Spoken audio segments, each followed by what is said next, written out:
시장이 전반적으로요, 한쪽으로는 지정학적인 리스크가 이제는 다소 완화가 되는지, 종전, 평화협정에 대한 이야기들 어떻게 진행되고 있는지 한편으로 주목을 하고 있고요. 또 관세 정책, 실시간으로 나오는 이슈들, 또 지표와 기업들의 개별적인 이슈들 주목하면서 종합적으로 반영하면서 흘러가고 있습니다. 국제뉴스 통해서 정리해 볼 필요 있을 것 같습니다. 워싱턴이 선재규 선임기자와 함께하겠습니다. 안녕하세요. 안녕하세요. 자, 어떤 얘기부터 해볼까요? 일단 중국이 트럼프 대통령과 푸틴 대통령의 정상회담을 제안했다, 이런 보도가 나왔거든요. 이것부터 정리해 주실까요? 네, 이제 나왔고, 그리고 이제 트럼프가 오늘 새벽에도 사우디에서 만날 것 같다는 얘기를 했고요. 그리고 언제라는 얘기는 안 했습니다. 안 했는데, 이런 가운데 월스트리트저널이요, 중국이 이 트럼프하고 푸틴하고 정상회담을 하도록 제안을 했다는 그런 보도를 몇몇 소식통을 이용해서 중국하고 미국 당국자를 이용해서 전했습니다. 네. 최근 몇 주 동안 중국이 트럼프 쪽하고 접촉해서 그렇게 얘기를 하면서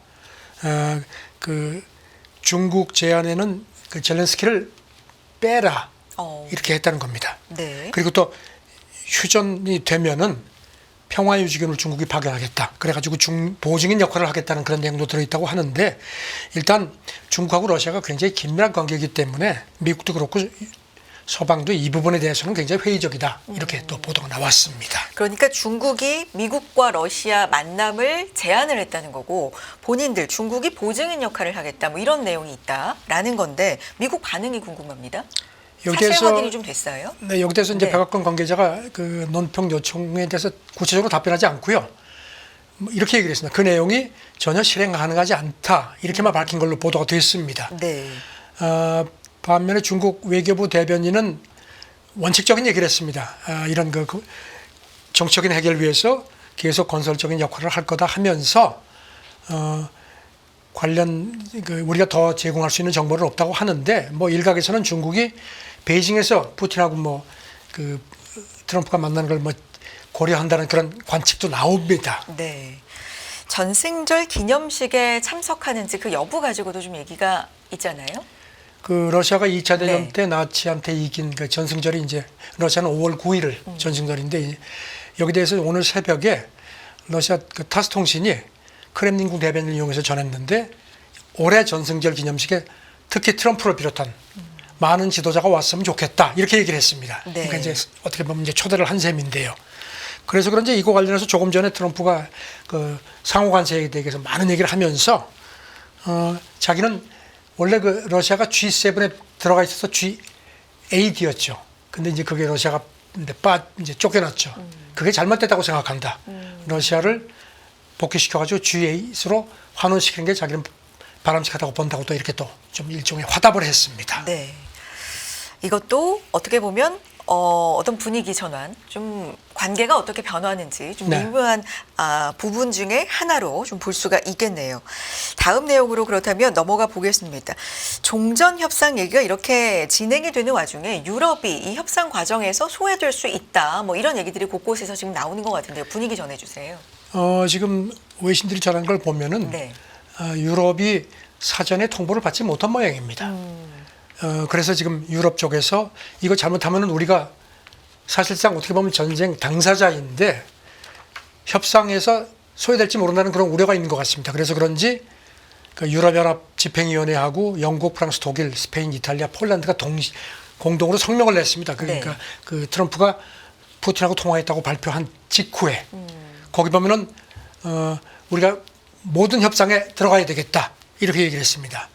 그렇게 얘기를 했고, 우크라이나가 강력한 안전 보장을 받아야 되고, 그런 우크라이나가 이렇게 안보가 확실하게 보증되는 게 대서양 연안의 강한 안보에 필수적이다. 그러면서 덧붙이기를 앞으로 우크라이나에 대한 지원을 강화할 준비가 되어 있다. 그러면서 동맹인 미국과 앞으로 나아갈 길을 논의하길 기대한다고 이렇게 얘기를 했는데, 상당히 조금 좀 당황하는 표정인 것 같습니다. 미리 통보를 받지 못했다, 몰랐다라고 하는 부분이 트럼프 대통령과 푸틴 대통령의 1시간 반가량의 통화, 그걸 몰랐다라는 거죠. 미리 사전에 통지를 받지 못했다. 외교 소식통들은 네. 그렇게 전했습니다. 네. 그리고 이제 또 여기 대해서 미국 국방장관이 지금 유럽에 가 있죠. 아주 이제 뮌헨 그 안보회의도 이제 현지 시간 금요일 날 개막하는데 참석하는데 그 전에 그 브뤼셀에서 어제 말씀드렸지만 우크라이나 그 연락관 회의에 네. 참석해서 아주 노골적으로 어제도 말씀드렸죠. 나토 가입 안 돼. 그 다음에 뭐 이런 그 여러 가지 얘기를 했지 않습니까? 그래서 이제 그래서 유럽 참석자들이 저도 이제 그 화면을 봤는데 아주 뭐 그 좀 인상이 좀 강하죠. 네. 아주 강하게 얘기를 하니까 유럽 사람들이 조금 이렇게 했는데 좀 머쓱했는데 이 미국 국방장관이 너무 직설적으로 그런 얘기를 해서 그 회의 참석자들이 놀랐다는 그런 보도도 나왔습니다. 네. 어제 백악관 대변인도 우크라이나 평화 협상에 유럽국이 참여하는 그런 국가가 있느냐라는 질문을 받았어요. 거기에 대해서 네. 현재로서는 관여하는 유럽국이 없다 이렇게 대답을 했습니다. 이런 가운데 러시아 그 리아 노보스트 통신이 오늘 새벽에 이제 크렘린궁 대변인 발언을 전했는데요. 트럼프하고 푸틴이 통화하면서 유럽을 종전 협상에 참여시키는 문제를 다루지 않았다 이렇게 얘기를 했다는 겁니다. 네. 다만 이제 우크라이나는 어떤 형식으로든지 협상에 참여할 거다 이렇게 얘기를 했는데 지금 그러면서도 덧붙이기를 미국하고 러시아가 대화하는 트랙하고 우크라이나가 참여하는 트랙은 별도 운영된다. 이게 이제 격이 다르다는 얘기인데 이걸 제가 보면서 우리 한국전 때 우리가 전쟁을 했는데 그때 아시다시피 유엔군 총사령관 이게 미국 이제 사성장군이었죠. 그 다음에 북한하고 중국이 휴전협정에 서명을 하고 우리는 서명식에서 빠졌죠. 그 생각이 나네요. 그 말씀을 해주셨으니까 그래서 이 젤렌스키 대통령이 자국이 배제되어서는 안 된다라는 강조를 지금 하고 있습니다. 인터뷰를 했죠. 어떤 내용 구체적으로 영국 말했습니까? 이코노미스트하고 네. 인터뷰를 해서 이제 최순호가 어제 발간이 됐는데 네. 말씀하신 대로 우리를 빼면 안 된다 강조를 했습니다. 그러면서 러시아하고 미국이 양자 협상하면 러시아가 제공하는 그 선별적인 정보에 미국이 놀아날 수 있다는 얘기를 했고 이게 푸틴이 오래전부터 바라왔던 거다. 그러니까 미국부터 거기 놀아나지 말라는 식의 그 불만을 좀 우회적으로 표시를 했습니다. 네. 구체적으로 또 어떤 얘기했는지 추가적인 내용도 있죠. 그러면서 이제 젤렌스키가 트럼프 2기 행정부의 진짜 의향을 솔직히 잘 모르겠다. 그래서 이제 벤스 미국 부통령이 이제 뮌헨 안보회의 네. 참석하고 이제 그러면서 이제 젤렌스키도 만날 예정인데 이제 거기서 그런데 그때 좀 자세한 내용을 알기를 원한다 얘기를 했습니다. 네. 그러니까 휴전 협상에 응할 마음은 용의는 있는데 좀 뭔가 부족하다, 필요한 게 더 있다라고 계속 강조하고 있는 거예요. 그렇죠. 네. 그러니까 러시아가 또 침략하지 말라는 법이 없으니까 거기에 대해서 확실한 안전 보장을 받아야겠다는 얘기를 하는데요. 글쎄 네. 여기 대해서 지금 그 파이낸셜 타임스도 그렇고 영국 텔레그래프도 그렇고 젤렌스키는 이렇게 좀 다급한데 미국 러시아는 지금 그렇게 우크라이나 뭐 문제에 좀 이렇게 이건 별 큰 관심이 없다는 식으로 보도를 했습니다. 지금 그 텔레그래프는 지금은 푸틴과 트럼프의 세계다. 기사 제목이 이렇습니다. 그러면서 미국은 우크라이나하고 유럽 안보 보장에 별 관심이 없어 보인다. 그래서 지금 미국 국방장관이 아까 말씀드린 그 회의에서 그렇게 깜짝 놀랄 정도로 얘기를 한 게 이런 표현을 썼습니다. 트럼프 행정과 이런 점을 애들도 이해할 수 있는 아주 쉬운 언어로 분명히 했다. 이렇게 또 표현을 했습니다. 네. 그래서 뭐 러시아 위협을 억제하는 자구책을 찾아야 할 것이다. 군대, 방산, 대규모 투자 얘기도 지금 그렇죠. 나오고 있는 거고요. 그래서 지금 네. 그래서 텔레그래프는 지금이 유럽이 선택을 해야 할 그동안은 이제 나토를 틀로 해서 미국이 많이 안보를 의존해 왔는데 이제는 자구책을 찾아야 하는 그런 상황이 돼서 그야말로 지금이 유럽에는 선택의 시간이다. 이런 표현도 썼습니다. 네. 자, 어제 러시아 금융시장을 보면 루블화 가치도 그렇고 증시도 그렇고 좀 크게 반등을 하는 모습을 보였습니다. 모액 지수가 거의 뭐 3% 가까이 뛰었던데요. 그 최슬기 앵커도 그 아까 지적을 네. 했는데 지금 보니까 가장 최근에 온 걸 보니까 어제 오전 많이 뛸 때는 뭐 5.9%까지 급등했던 네. 모양입니다. 그리고 지금 그 시총도 하루 새에 한 5천억 루블 정도 늘어나는 걸로 돼 있고요. 그리고 이제 특히 서방 제재를 받는 그 러시아 국영 에너지, 금융 이런 쪽들 특히 많이 뛰었다고 그러니까 상승을 주도한 걸로 그렇게 나타났습니다. 환율도 좀 짚어볼까요? 루블화 환율이 네. 뭐 장중 한때 어제 달러당 89.9까지 떨어졌습니다. 이게 지금 지난 가을 같은 경우 120루블이었거든요. 그리고 전쟁 직전에는 75에서 80루블이었으니까 이제 떨어졌다는 건 그만큼 루블 가치가. 가치가 이제 올라갔다는 네. 얘기죠. 네. 여기 대해서 지금 러시아 하원 금융위원장이 이렇게 되면 이제 잘 되면은 제재가 해제되지 않겠느냐.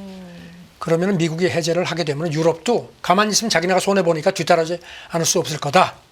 그래서 지금 일각에서는 많은 글로벌 기업들이 러시아에서 이제 제재 때문에 나왔는데 돌아오지 않겠느냐. 뭐 이런 조금 성급한 기대도 나온다고 합니다. 이 투자, 그러니까 금융시장에서의 기대감이 있다는 건데, 그런데 지나친 낙관론은 또 지금은 좀 섣부르다, 이런 얘기들도 한켠에선 있습니다. 지금 러시아 그 금융 관계자들 얘기가 물론 이런 시나리오를 많이 끊고 왔지만 실제 이게 실현이 되려면 시간이 많이 걸릴 수밖에 없다. 그래서 최상 시나리오가 되더라도 여정이 쉽지가 않을 거다. 그러니까 너무 급하지 않게 해야 된다고 하는데 네. 지금 아시다시피 이제 이런 가운데 지금 특히 자동차 쪽에서 그 러시아의 그 자동차 딜러 얘기가 한국하고 일본 자동차 기업들이 빠르면 연내 복귀하지 않겠느냐는 그런 기대도 나온다는 겁니다. 지금 현대차 같은 경우는 기억하시겠지만 2023년 12월에 그 상트페테르스부르크에 있는 공장을 포함해서 러시아 지분 100%를 매각했거든요. 그때 얼마에 팔았냐면 10,000루블. 그러니까 당시 환율로 하면은 14만 원입니다. 그 대신 조건이 있었습니다. 2년 안에 공장을 다시 살 수 있는 바이백 조건이 있습니다. 근데 이제 그 조건이 연말에 끝납니다. 협상이 빨리 되면은 연계가 될 수 있는 거죠. 네, 그렇군요. 이 전반적으로 보면 이게 굉장히 협상이 이렇게 지금처럼 속도감 있게 좀 이루어진다고 만약에 최상의 시나리오 그러더라도 어쨌든 실현까지는 좀 오래 걸릴 것이다. 이런 것도 어쨌든 생각을 해야 되고 금융시장에서는 언제나 선반영이라는 게 있기 때문에 그렇죠. 뭐 이런 점도 좀 경계해야 되겠다. 한편으로는 그런 얘기가 있다라는 말씀이십니다. 다음 내용 넘어가 보겠습니다. 이스라엘이 연내 이란 핵시설을 대규모 공격할 가능성이 높다. 이거 어떤 얘기입니까? 월스트리트저널이 그 미국 정보기관들 보고서를 이렇게 입수해서 아마 이런 보도를 했는데요. 네. 지금 이스라엘이 지금이 기회다 이렇게 생각을 하는 것 같다는 겁니다. 우리가 아빠 찬스라는 표현을 많이 쓰는데 그래서 트럼프 찬스를 이스라엘 쪽에서 만지작만지작 하는 것 같다는 겁니다. 네. 작년 11월에 그 네타냐후가 티격태격했던 그 간츠 국방장관이 잘리고 나서 그 후임 국방장관이 이제 임명이 됐는데 이 사람이 임명되자마자 지금 이스라엘이 지금 핵무기를 가질 직전이다. 그래서 지금 그걸 공격하지 않으면 안 된다는 얘기를 했었거든요. 그래서 이런 거 관련해서 지금 바이든 행정부 때는 그래도 아니다. 이런 그 견제론이 좀 강했는데 트럼프 행정부 와서는 얘기가 달라졌다는 겁니다. 저널 지금 보도는. 소통들 얘기를 보면은 물론 안에서는 트럼프도 협상으로 하는 게 좋겠다고 얘기를 하는데 트럼프도 그랬거든요. 정 안 되면은 뭐 군사적 옵션도 뭐 쓸 수 있다는 시장 그런 걸 강력히 시사를 했는데 심지어는 이스라엘이 이란 핵 시설을 공격할 경우에 미군이 합동 작전을 하는 그런 것까지도 일부 검토가 됐다는 그런 네. 전언도 있습니다. 말씀 중에 나왔었지만 작년 연말쯤에 어쨌든 이란이 그 어느 때보다도 핵시설 공격 대비에 좀 취약해졌다 이런 멘트가 실제로 나왔잖아요. 네, 그런 멘트도 네. 나왔고요. 네. 그리고 뭐 아시다시피 지금 이란 핵 합의가 2018년에 트럼프가 일방적으로 빠져가지고 이제 네. 그때부터 이제 이란도 그러면 우리 그러면 핵 개발 다시 할 거야 해가지고 이제 지금 농축 우라늄 생산해 왔고 지금 서방 관측으로는 4개 이상의 핵무기를 만들 수 있는 그런 농축 우라늄을 보유한 걸로 이렇게 추정이 되고요. 네. 그다음에 이제 우라늄이 있으면 이제 그거를 탄도미사일 실어가지고 이제 그 핵무기를 이제 공격을 해야 되는데 지금 서방에서는 한 1년 이상 걸릴 거다 그랬는데 지금 최근의 관측은 아니야 이란이 이걸 몇 개월로 단축시킬 수 있다는 얘기도 있거든요. 네. 그래서 지금 이런 가운데 지금 이스라엘이 그런 그 트럼프 찬스를 만지작거리는 그런 조금 위태로운 상황인 것 같습니다. 알겠습니다. 다음 얘기로 넘어가 보겠습니다. 트럼프 대통령이 마이애미에서 열리는 사우디 국부펀드 주최로 열립니다. 이 재계 CEO 회동에 참여할 예정이다. 뭐 이런 보도 나왔는데 이거 확정이에요? 그리고 어떤 스토리 또 속내가 있는 겁니까? 어제 그 월스트리트저널 보도 전해드리면서 그 트럼프하고 푸틴이 통화하는데 그 사우디 국부펀드가 뭐 그 회장이 좀 관여한 것 같다는 그런 말씀드렸는데 글쎄 그런 맥락인지 모르는데 블룸버그 로이터가 어제 전했는데요. 네. 다음 주에 마이애미에서 사우디 국부펀드 주최로 재계 CEO 회동이 열리는데 지금 블룸버그가 이제 회의 초청장을 입수를 했는데 트럼프가 여기를 가는 모양입니다. 가서 또 연설도 할 예정인데 백악관은 물론 논평 요청에 응하지는 않았습니다. 그래요. 그렇다면 이게 최근에 뭐 트럼프, 푸틴의 통화 그리고 여기에서 나온 러시아 국부펀드 이야기들 뭐 여러 가지가 좀 분위기가 같이 감지가 되는 건지 어떤 얘기에 좀 주목해봐야 됩니까? 그런데 지금 뭐 네. 사우디하고 지금 미국 관계가 좀 묘하지 않습니까? 그렇죠. 특히 그 트럼프의 그 가자 주민 강제 이주에는 사우디를 비롯한 아랍권들이 그건 절대 안 된다는 입장을 하고 있고 이제 그리고 이제 트럼프가 이제 2기 들어와서 지금 그 동안에 보면은 러시아 국부펀드가 트럼프 그 1기 때부터 2023년까지 미국에 한 1,000억 달러 정도 넘게 투자를 했거든요. 그런데 트럼프는 이거 가지고 안 된다. 지난달 그랬거든. 한 1조 달러는 투자해야 되지 않겠느냐. 뭐 이렇게 또 압박을 했습니다.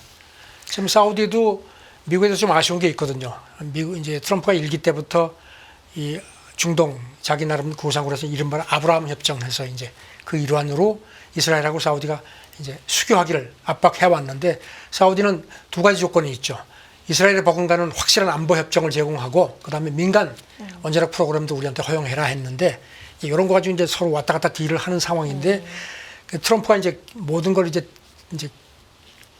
거래로 보기 때문에 사우디가 이제 이런 거를 좀 이제 구상을 하는 모양인데 글쎄요. 어떨지 모르겠습니다. 트럼프가 그 푸틴을 사우디에서 만날지도 모르겠다는 그러니까요. 얘기를 한 것도 이런 네. 거하고 복잡하게 얽혀 있는 게 아닌가 싶습니다. 아마도 만나게 된다면 사우디에서 처음 만나게 될 것이다. 네, 이런 그런 얘기도 언급을 또, 했죠. 네, 했기 때문에 이런 부분도 지켜보겠습니다. 다음 얘기 넘어가 봅니다. 뭐 관세 이야기 지금 전반적으로요 실시간으로 관세에 대해서는 속보가 좀 전해져 오고 있는 상황이어서 관세 얘기 안 할 수가 없는데요. 이 대중관세 결국 미국 빅테크들에게도 치명타를 가할 것이다. 이런 분석이 나옵니다. 트럼프가 뭐 중국 손보고 그다음에 이제 가장 붙어 있는 캐나다, 네. 그다음에 멕시코 손보고 이제는 이제 상호관세 가지고 이제 크게 손보는 거죠. 여긴 뭐 동맹이 뭐고 없습니다. 그야말로 고기 잡을 때 촘촘한 그 예전에 보면은 이렇게 배터리 가지고 이렇게 강에서 고기 잡은 게 있었거든요. 그러면 아주 뭐 새끼까지 다 떠오르는데 이제 그게 법으로 금지됐습니다. 그런 생각이 나는데요. 네. 지금 이런 가운데 월가 투자은행 8%를 내가 그저께 보고서를 냈는데요. 지금 트럼프가 이런 식으로 해서 특히 대중관세를 이런 식으로 압박을 하면은 결국은 미국 빅테크들이 크게 다친다. 이렇게 또 경고를 했습니다. 근거가 있겠죠. 들어볼까요? 아무래도 지금 이제 여기 빅테크 중에서 이제 반도체 기업이 특히 그렇고 네. 왜냐하면은 반도체 기업들이 매출의 한 20% 이상이 중국에 의존하고 있다는 점을 했습니다. 그래서 중국이 당하면 가만히 있겠느냐? 그러면 그 결국은 누워서 침략이 된다는 겁니다. 그래서 이제 엔비디아 같은 경우 이제 거명을 했고요. 그리고 이제 그 밖에 에너지하고 자율소비재, 특히 자동차 부문도 미국 쪽 충격이 클 거라고 그렇게 경고를 했습니다. 중국 경제도 충격을 받지만 그로 인해서 역으로 미국의 빅테크도 치명타를 입을 것이다. 미국 쪽에서 일각의 또 분석도 나오고 있습니다. 다음 얘기 넘어가 보겠습니다. 양자 컴퓨터 얘기입니다. 이게 양자 컴퓨터 상용화 시기를 가지고도 그렇죠. 상당히 좀 논란과 시장의 어떤 주가를 움직일 만한 중요한 얘기들이 좀 많았는데 유용한 양자 컴퓨터가 5년에서 10년 안에 나온다. 이런 얘기가 또 나왔죠.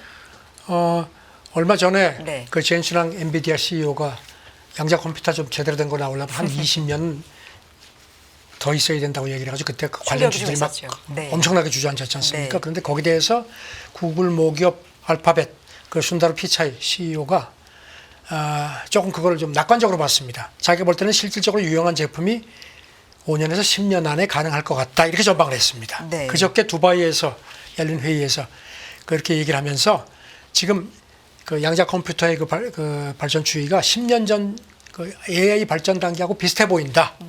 자기네가 그 당시에 이렇게 해서 성과를 거둬온 거하고 비슷한 맥락으로 간다는 겁니다. 그래서 자기가 볼 때는 한 10년 정도면 될 것 같다는 얘기를 했습니다. 한 2, 30년 정도 얘기를 했던 것에 비해서 이제 10년 정도 훨씬 앞당겨진 거기 빨라졌죠. 때문에 훨씬 빨라졌죠. 이게 초기, 중기, 후기 뭐 이런 식으로 나눠서 좀 본 멘트도 있었죠. 그래서 네. 그렇죠. 당시에 그 젠슨왕 같은 경우도 이제 네. 한 20년은 이제 초기 단계고 아. 정말 화끈한 게 나오려면 한 30년 얘기를 했거든요. 근데 이제 이 피차이는 이걸 훨씬 더 짧게 봤습니다. 30년쯤이 걸린다면 아마도 후기 단계일 거다 이렇게 내다봤었는데 네. 네.